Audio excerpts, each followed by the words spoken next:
Na seção 3, pessoal, que eles chamam de preliminary, eles falam, eles trazem alguns conteúdos, né, conceituais, que dão um pouco mais de subsídio para que nós consigamos entender o trabalho como um todo, tá? Eu mencionei antes, né, que geralmente na seção 2 costuma aparecer a fundamentação teórica, background, né, os artigos em inglês, mas nesse caso aqui eles trouxeram o related works, né, os trabalhos relacionados. Eu não gosto dessa abordagem porque muitas das informações apresentadas na seção de trabalhos relacionados dependem de você entender alguns conceitos que nesse caso deles aqui, né, só vai ficar claro na seção 3. Então, na seção 3, eles falam, por exemplo, do CAN Protocol, que é o protocolo CAN, né, que é aquele que a gente já viu que serve para as redes veiculares, né, então isso a gente já ficou claro até esse momento. Eles trazem outras informações importantes, inclusive eles têm um desenho aqui de um data frame, né, como é que é o quadro de dados dentro desse protocolo. Então, se vocês já estudaram outros protocolos, como o Ethernet, que é bastante comum para camada de enlace, né, vocês devem ter visto alguma coisa um pouco parecida, mas com campos diferentes, né? Então, esse aqui é um protocolo específico para cenários veiculares e as informações que estão aqui são diferentes, tá? Uma coisa que eu destaquei mais para frente, mas que eu vou falar agora, só para ficar bem claro para vocês, é que esse campinho aqui, data payload, ele, embora que o protocolo como um todo, né, ele seja comum para diversos fabricantes, a data payload, que é onde fica a carga útil das mensagens, ela é específica por fabricante. Então, um IDS que for processado, for criado, né, para um fabricante, se ele processar essa informação do data payload, ele não vai conseguir ser generalizável para carros de outros fabricantes, né, veículos de outros fabricantes. Então, isso é um problema quando nós vamos olhar a carga útil, tá? Alguns outros IDS que são mais generalizáveis, eles podem ignorar isso aqui, né? Inclusive, dando um spoiler já, é o que esse trabalho faz, tá? Mais pra frente eles falam isso. Então eles falam que tem essa capacidade de generalização porque eles não olham a data payload, tá? Eles consideram apenas outros elementos aqui, certo, pessoal?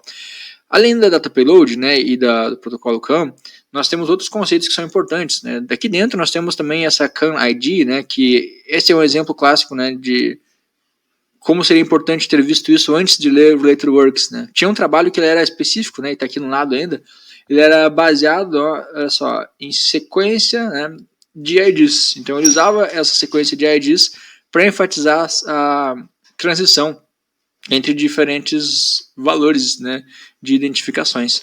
Então o ID ele é importante, ele precisava aparecer aí para garantir que nós entendêssemos isso, né, o que realmente é o ID. Mas de qualquer forma deu para compreender, né, que o ID é um campo importante da mensagem e também que isso é bastante utilizado, inclusive na literatura, né, para modelar então como esses IDS detectam ataques.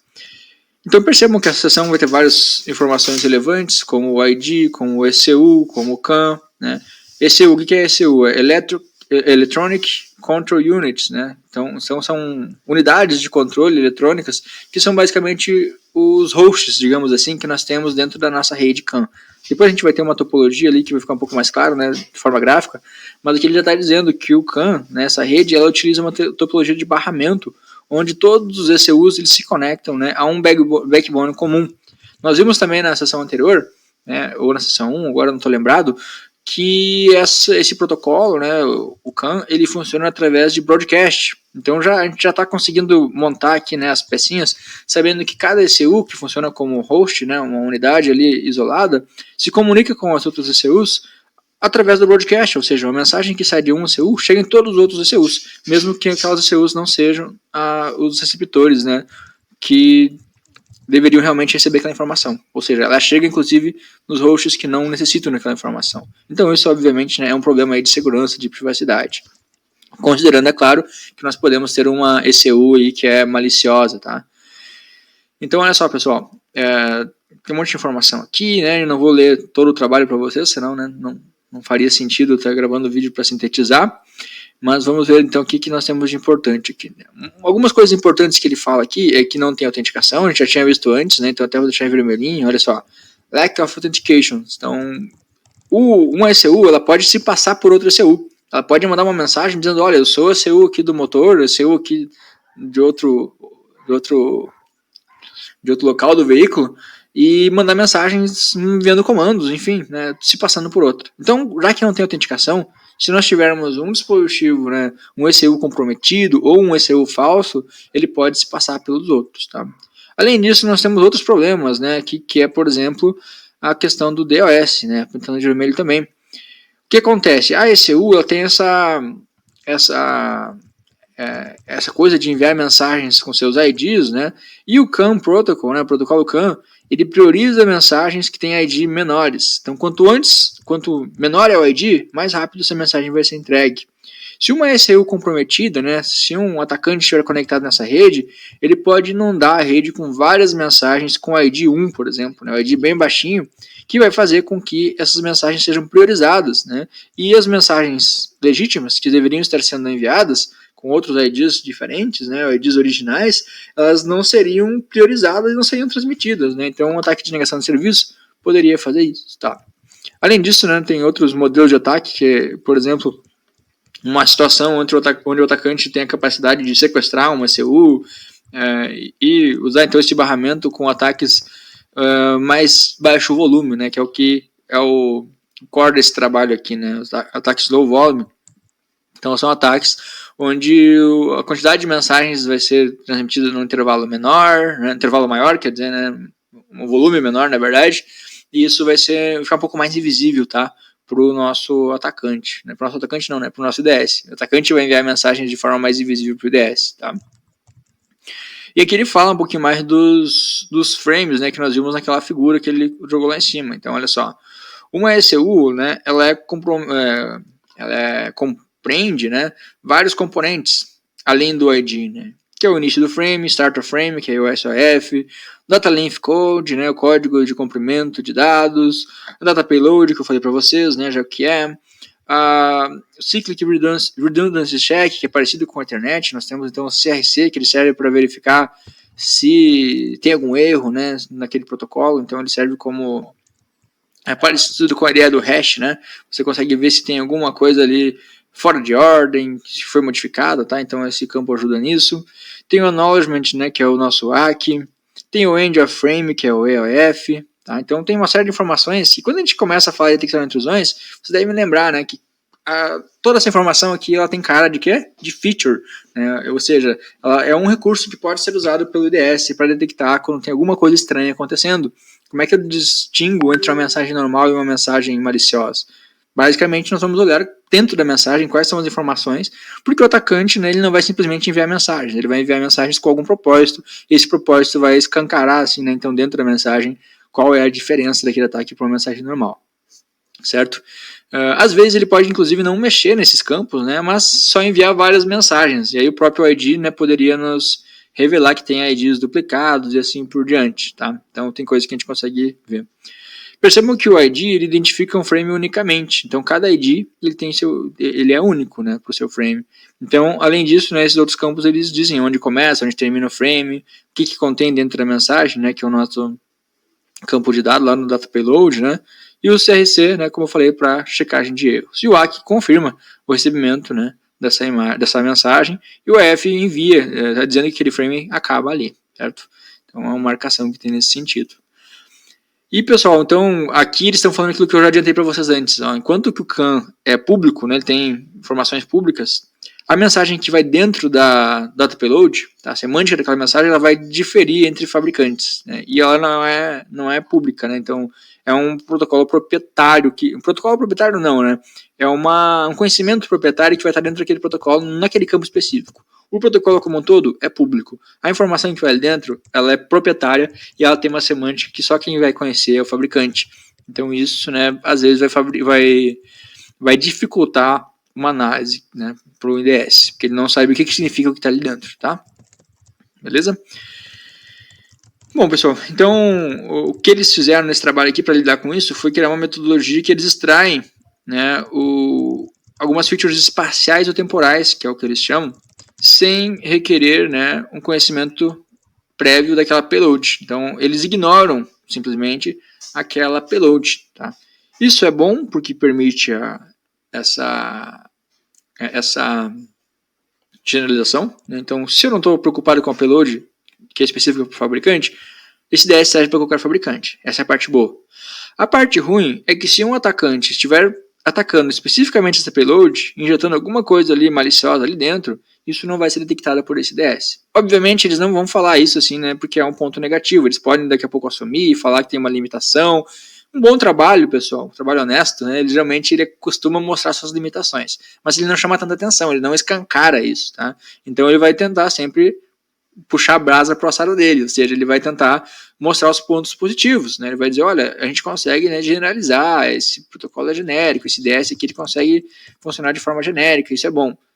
Mas a gente tem que, assim, enquanto leitores, né, ler de forma crítica e saber, opa, isso aqui é um problema. Se o atacante atacar aquele campinho ali que está sendo ignorado, o IDS ele não vai conseguir analisar aquela informação, né? Então algum ataque pode se passar por despercebido. Aqui, pessoal, nós temos uma figura para ficar um pouco mais claro, né, o que é esse cenário. Como esse cenário que é um cenário novo para todos vocês, inclusive para mim, antes desse trabalho, né, agora que eu estou um pouco mais familiarizado, esse cenário, então, essa figura, né, ela mostra para a gente como funciona, o que seria, né, a nossa ECU, a nossa CAN. Então, a nossa CAN, né, é o protocolo que permite a comunicação dentro dessa rede, que está numa cor bege aqui, né, onde temos nossas ECUs, né. Uma topologia de barramento que ele mencionou antes é basicamente isso aqui, né, é um backbone único, né, ou seja, um canal físico de comunicação único que conecta todos os dispositivos. Então, simplesmente você vai conectar novos dispositivos nessa rede centralizada aqui, né, e quando você for enviar uma mensagem, você vai enviar essa mensagem para todo mundo que está na rede, embora que você queira, né, essa CU quer se comunicar com essa, por exemplo, ela vai fazer isso em broadcast e essa mensagem vai chegar para todos os outros dispositivos também, inclusive, olha só, para o atacante que pode estar aqui, mas, né, felizmente, inclusive também para o nosso IDS, que é quem vai estar aqui, tá? Então, olha como é feito o nosso IDS, nós temos um sniffer, né, que é o nosso componente que captura o tráfego de rede e ele envia esse tráfego capturado, né, para o nosso IDS, tá? Então, aqui não está bem claro ainda, vamos ver se mais pra frente eles falam, em que momento que esses dados são pré-processados, tá? Então aqui ele pega os pacotes brutos da rede e provavelmente ou o sniffer ou o IDS, um desses dois caras, eles devem já ter aqui algum componente, né, de mastigação desse tráfego, né, para deixar isso pronto, né, para ser consumido pelo nosso algoritmo de machine learning, tá? O detalhe que a gente pode ver aqui também é que eles têm um meta-IDS inicial, ou seja, eles têm um processamento que acontece fora do veículo, tá vendo? Aqui é um servidor um pouco mais parrudo, e esse servidor mais parrudo que está fora do veículo, ele vai treinar o modelo, vai fazer a parte mais pesada de machine learning. Então lembra que ele falou que ele era um mecanismo lightweight, um IDS lightweight. Por que é lightweight? Porque ele deixa a parte grossa da coisa, né, a parte que envolve bastante recurso computacional, para um dispositivo externo e depois instalar um modelo já treinado. Olha só, o MetaIDS Trained. Então já está treinado aqui dentro, tá? Então ele só vai servir, né? Já está compilado, tipo assim, sabe? Ele já vai servir para rodar aqui em tempo real, mas ele não vai se atualizar, ele não vai receber novas informações e assim por diante. Daqui a pouco, se tiver um novo ataque, por exemplo, ele não vai conseguir se adaptar a esse ataque, tá? Então percebam que ele fala sobre adaptatividade, mas ao mesmo tempo ele não tem um continuous learning aqui, né? Ele só vai ter isso se o IDS inicial novamente for melhorado e instalar um novo patch, por exemplo, aqui com novas assinaturas e assim por diante nesse IDS, tá? Então percebam que eles não chamam atenção para as partes negativas. É por isso que é a parte mais difícil de vocês fazerem quando leem trabalho, tá? A parte positiva, o que eles fazem, resultados, a parte boa, fica escancarada no artigo do início ao fim. A limitação, que é o que eles não fazem, as lacunas, isso fica nas entrelinhas. E é isso que a gente tem que identificar quando a gente lê um artigo de forma crítica. Tá? Então já percebam, se tem que ter um treinamento externo, quer dizer que esse componente aqui dentro já está treinado, então ele não vai poder fazer alguma coisa se esse atacante começar a gerar um tráfego que não é conhecido pelo meta-IDS inicial. Tá? Por mais que ele fale em adaptatividade, que ele fale nesse tipo de coisa, a gente vai ler mais abaixo o que é essa adaptatividade para ele. Mas não é um continuous learning, pelo menos. A gente está vendo aqui esse DS ele não está conseguindo se treinar em tempo real ou algo do tipo, tá? Por mais que às vezes o texto passe essa impressão. Beleza? Bom, vamos seguir então aqui. Na figura 2, né, essa figura que a gente estava mostrando para vocês, né, ela tem uma explicação e ela está dentro do contexto da seção 3.2, que é Tech Model and IDS Deployment Scenario, que é o nosso modelo de atacante, como o atacante funciona, como ele opera e qual que é o cenário onde o nosso IDS está sendo instalado, tá?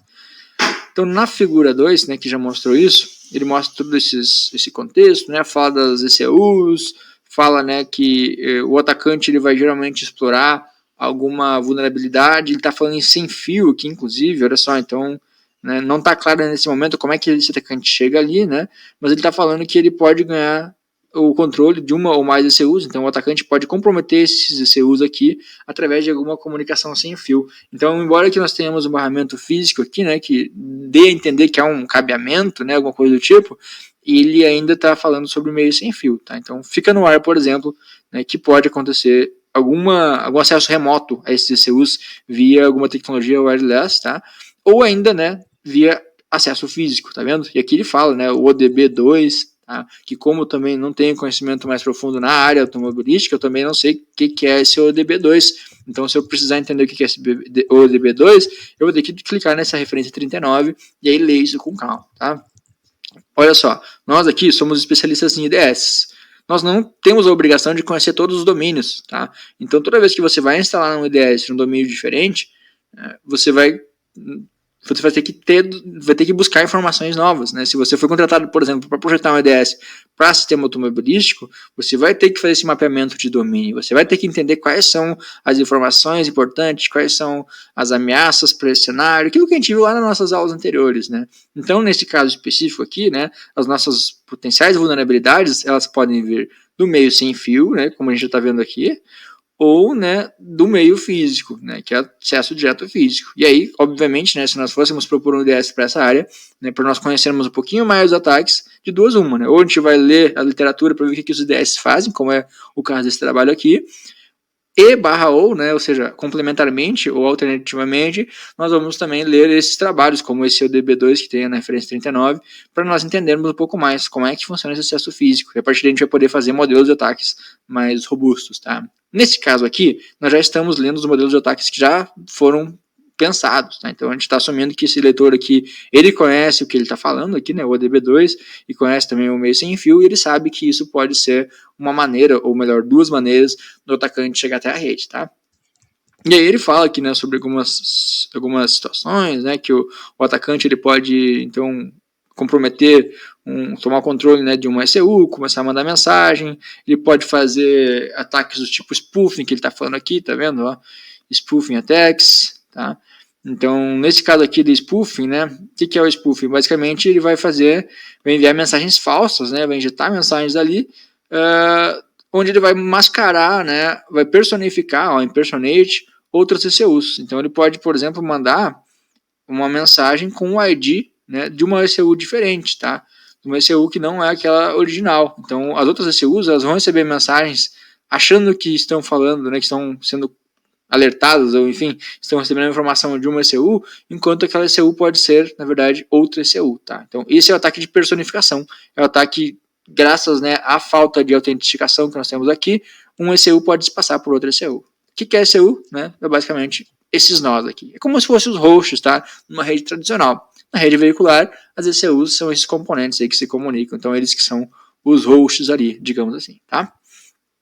E aqui, pessoal, então eles falam, né, um pouco mais sobre o modelo de atacante, e aí eles falam, né, no final das contas, que eles estão propondo, então, o deles, o Meta-IDS, né, que pode ser inicializado, né, dentro de um ambiente de IVN, né, Intra-Vehicle Networks. Por que Intra-Vehicle? Porque está dentro do veículo, né, dentro do automóvel, tá? Então, e aí ele está falando sobre o treinamento, né, que ele pode ser rapidamente treinado para diferentes ataques em vários cenários. Então, olha só, aí fica um pouco mais claro o que eles chamam de adaptatividade, tá? Eles estão falando que eles têm adaptatividade porque eles têm um módulo externo que pode treinar rapidamente, né, usando a abundância de recursos que eles têm, para diferentes ataques que chegam lá fora, né? Então, quer dizer, esse componente que está aqui fora, ele pode ser rapidamente treinado e instalar seus modelos aqui, certo? Ou seja, eu preciso de informações para isso, preciso de dados. Um Zero Day Attack, um atacante que chegou aqui explorando uma vulnerabilidade que não está mapeada, ele não vai ser detectado, né? Então, se ele não vai ser detectado, ele automaticamente não vai conseguir, né? Você não vai conseguir treinar esse IDS aqui em tempo real. Então, essa adaptatividade que ele fala vários ataques, tem um porém aí, né? É adaptativo se tivermos os modelos já conhecidos previamente, senão não tem adaptatividade, certo? Então, como eu falei para vocês, tá, pessoal? Na hora de ler um artigo, a gente não é só ler e ver o que eles falam, né, e absorver as informações dele. É sim pensar de forma crítica e perceber que eles não falam muitas coisas que podem ser importantes, tá? Então, esse é um exemplo que nesse trabalho que eu peguei, ó, eles estão falando, vendendo uma coisa que talvez não seja bem assim, tá? Não estou dizendo que o trabalho é ruim, não estou desmerecendo o trabalho, eles têm muitas coisas boas, mas não está bem claro para um leitor talvez mais leigo que essa adaptatividade depende, né, desse conhecimento prévio. Eles não estão assumindo isso, pelo menos assim, de maneira explícita, tá? É isso que eu quero dizer para vocês. Então, e aqui, né, seguindo essa sessão de background, né, que eles estão falando sobre conceitos gerais, eles falam um pouquinho sobre redes neurais. Né? Como a disciplina nossa não está focada em estudar como funciona uma rede neural, eu não vou entrar em detalhes muito grandes aqui, tá, pessoal? O que vocês precisam entender é que nós temos, então, diferentes tipos de redes neurais, e aqui ele está dando um overview de cada uma, e todas elas podem ser usadas para a detecção de intrusões. Tá? Uma coisa importante, né, que aí vale a pena a gente mencionar, como usuários de redes neurais, é que esse tipo de rede, como o LSTM, por exemplo, ela funciona bastante associada com dados sequenciais, dados que possuem uma sequência, né, de uma ordem cronológica, né, assim, que eles estão associados com um timestamp, por exemplo, ou com uma sequência de IDs, enfim, eles têm alguma série histórica, sabe, uma série temporal / histórica que pode revelar ao longo dessa série alguns tipos de ataques. Então, essas anomalias que vão acontecer, essas distorções naquela série temporal, por exemplo, elas vão revelar a presença de ataques. Isso é bastante comum para DOS, por exemplo. Inclusive, ele cita aqui embaixo, ó, DOS. Porque DOS, geralmente, ele tem essa coisa de destoar, né, de forma mais significativa o comportamento da rede. Né? Então, um ataque de negação de serviço, ou durante a negação de serviço, né, quando já está acontecendo a negação, os dispositivos legítimos vão diminuir drasticamente o seu tráfego, né? Ou você pode também ver o contrário, que os dispositivos atacantes aumentaram drasticamente o tráfego na rede. Tá? Então, esses dois aumentos e diminuição, né, ou seja, aumento de mensagens de outros dispositivos e diminuição do dispositivo original, são duas coisas que revelam um ataque de negação de serviço. Então, o LSTM, por exemplo, seria bastante útil para esse caso, tá? Para essa aplicação. Mas, né, pessoal, como eu falei para vocês, existem vários outros algoritmos de machine learning, várias outras redes neurais e algoritmos que não são baseados em redes neurais, tá? Que eles servem também para detectar intrusões. E olha que ele está batendo aqui, em vermelhinho, né, que as pesquisas atuais estão predominantemente negligenciando a detecção de ataques low volume, tá? E adaptatividade para cenários onde os ataques variam. Tá? Então, são dois problemas que ele está apontando na literatura, e aí mais uma vez ele fala, né, opa, nós temos aqui o METDS que ele address, né, ele direciona, ele não é direciona a tradução para address, ele aborda essas gaps, né, essas lacunas nos IDS, né, através desse... Ele repete, né, o que ele já falou antes, né, através da introdução do novo paradigma de aprendizagem, que pega as vantagens, né, os pontos fortes das redes neurais, e isso estende então as capacidades das redes neurais para detectar ataques do volume. Tá? Então, percebe que ele sempre tenta vender aí o peixe dele. Isso aí não é errado, é o que as pessoas devem realmente fazer quando escrevem seu artigo. Elas devem convencer o leitor de que aquilo ali faz sentido. Tá? O leitor que tiver capacidade crítica, ele pode, daqui a pouco, detectar problemas e assim por diante. Mas o papel do escritor, né, é sempre tentar convencer que aquele trabalho faz sentido. Tá? E aí, vem a metodologia, que vai ser o nosso próximo pedacinho de gravação agora, tá? Então, na sessão seguinte, né, ele já vai começar a entrar na proposta dele, e aí vocês vão começar a entender o que ele está propondo e como é que ele resolve